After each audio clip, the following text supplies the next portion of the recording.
नमस्कार दोस्तों, मैं ज्योतिष आचार्य वासुदेव मिश्रा आपका अपने चैनल एस्ट्रो मास्टर वासु में हार्दिक अभिनंदन करता हूं।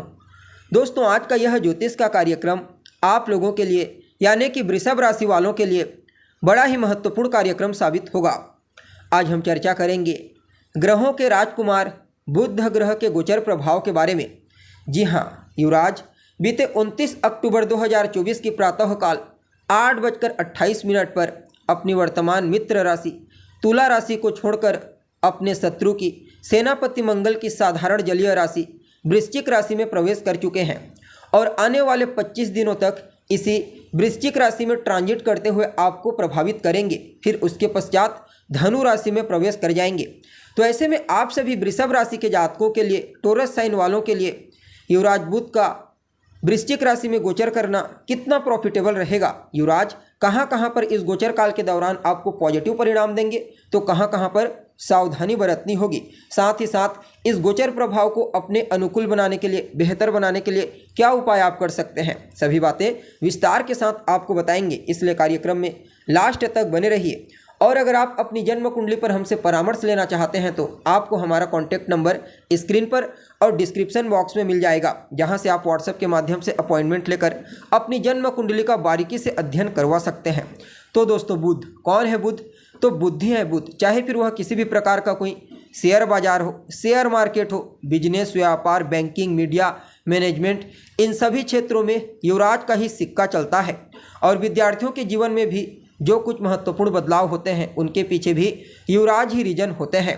इसलिए जब भी गोचर में इनकी चर्चा आती है, भले ही कम दिनों के लिए एक राशि में रहते हैं, लेकिन इसके बावजूद बड़ा ही महत्वपूर्ण परिणाम प्रदान करते हैं। अब देखिए, आप सभी वृषभ राशि के जातकों के लिए युवराज आपके दूसरे घर और आपके 5वें घर के स्वामी बनते हैं, अर्थात योग कारक ग्रह।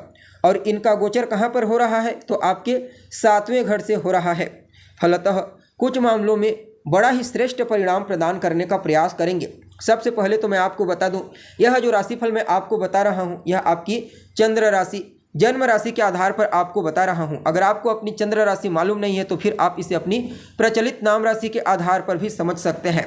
तो दोस्तों देखिए, 7वां स्थान होता है आपके दाम्पत्य जीवन का, वैवाहिक जीवन का, आपके बिजनेस व्यापार का होता है।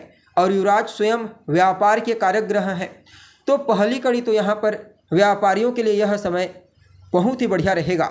जी हाँ, चाहे फिर आप किसी भी फील्ड में कोई भी व्यापार क्यों न करते हैं, चाहे आप स्वतंत्र रूप से व्यापार करते हैं या फिर पार्टनरशिप में व्यापार करते हैं, मंगल जो आपके लिए अभी बुध के गोचर काल के दौरान डिस्पोजिटर ग्रह के रूप में कार्य करेंगे, आपके 3rd हाउस में पराक्रम एफर्ट के स्थान में होते हुए बुध को बल प्रदान करेंगे, जिसके चलते यह गोचर काल न सिर्फ आपको आपके व्यापार में आर्थिक लाभ प्रदान करेगा, बल्कि देवगुरु बृहस्पति के साथ दृष्टि संबंध होने के चलते व्यापार को किस प्रकार से विस्तारिता प्रदान किया जाए, व्यापार में किस प्रकार से नया क्वालिटी लाया जाए, किस प्रकार से कम समय में अधिक काम किया जाए, ऐसी बहुत सारी चीज़ें हैं जो प्रैक्टिकली तौर पर देवगुरु बृहस्पति और युवराज आपको इस गोचर काल के दौरान सिखाने का कार्य करेंगे।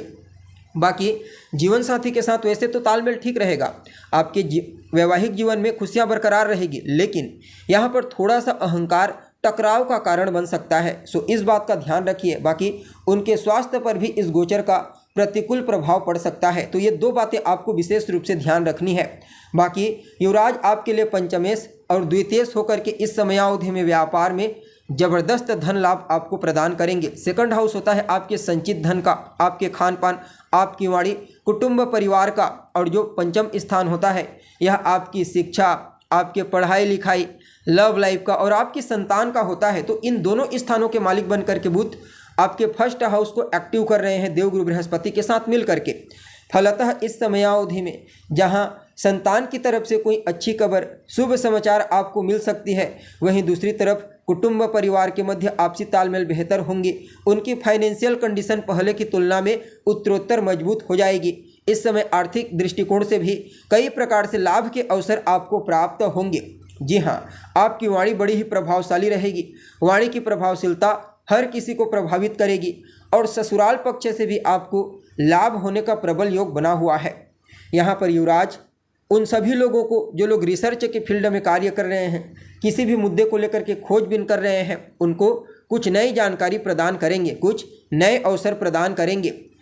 इसके अलावा बुध जिन चीज़ों के कारक होते हैं जैसे कि बैंकिंग, मीडिया, मैनेजमेंट, इन क्षेत्रों में जो लोग कार्य करते हैं उनको भी इस गोचर काल के दरमियान अत्यंत ही श्रेष्ठ परिणाम की प्राप्ति होने वाली है।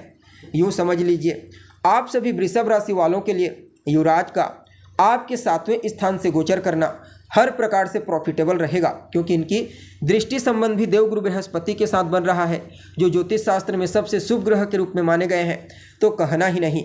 इसलिए युवराज की इस गोचर काल को आपके जीवन में लगभग सभी दृष्टिकोण से अच्छा ही कहा जा सकता है, बस 2-3 पॉइंटों को छोड़ करके, जैसे कि लाइफ पार्टनर के साथ अहंकार के चलते टकराव का होना, उनके स्वास्थ्य पर इसका प्रतिकूल प्रभाव पड़ना, बाकी गाड़ी चलाते समय थोड़ी बहुत सावधानी बरतनी है।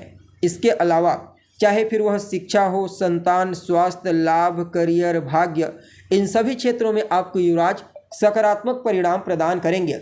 जी हाँ, कुल मिलाकर के देखा जाए तो आप सभी वृषभ राशि वालों के लिए रेशियो के दृष्टिकोण से राजकुमार बुध का यह गोचर लगभग 78% पॉजिटिव रहेगा, तो वहीं 22% आपको थोड़ा चुनौतियों का सामना करना पड़ेगा।